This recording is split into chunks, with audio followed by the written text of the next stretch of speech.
Hey guys, welcome back to our channel. In this video, I'll teach you how to uninstall Riot Client. So if you want to learn how it's done, then this video is for you. So in here, you can see that I have here my Riot Client. So if I want to uninstall it, I can actually head over to the search icon and search in here for that specific app.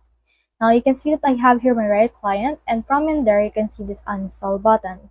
So just click on this uninstall button, and then this will open this control panel with the programs and feature that is present on my device.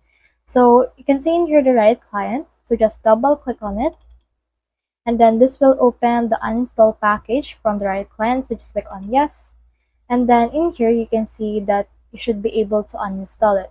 But if you're unable to uninstall Riot Client like mine, you just need to first uninstall any Riot games that are installed in your machine. So in my case, I have installed League of Legends. So for this one, you first need to uninstall League of Legends before you actually uninstall the actual Riot Client right here. So that's the whole process. If you have any questions, just comment them down below and we'll try our best to answer. Thanks!